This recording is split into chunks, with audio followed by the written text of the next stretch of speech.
Почитувани, пред почетокот на денешна пресконференција сакам да им го честитам меѓународниот ден на жената, на сите припаднички на понежниот пол, да им посакам среќа и успех во понатамошното делување. Сега би сакал да преминем на денешната пресконференција.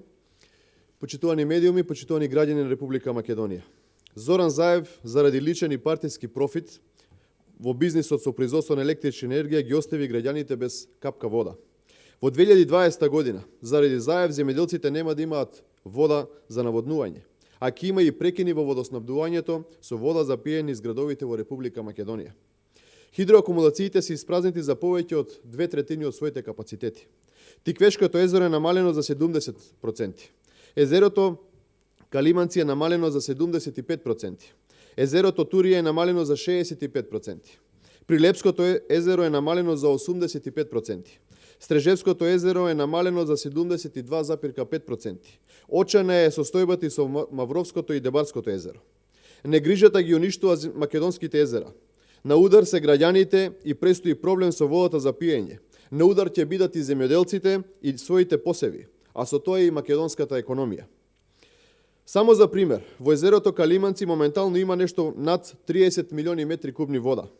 За задоволување на потребите на земјоделското производство, на потегот од Виница до Велес, се потребни околу 100 милиони метри кубни вода.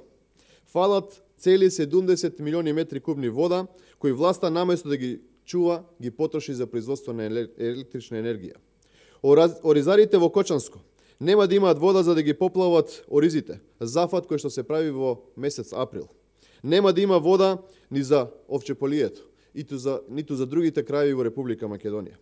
Иста е ситуацијата и во Тиквешко, Повардарие, Пелагонија, Струмичко. Нема крај каде што нема да се појави проблем со наводнувањето во нареднава 2020 година. Почитувани, Зоран Заев се што фати и суши. Негрижата поради неспособноста и жет за пари мора да престане и да се казни. За да не дозволиме СДСМ да укради уште 4 години од нашите животи, неопходна е обнова која ќе донесе способност, работа, план и резултати. Ви благодарам на вниманието.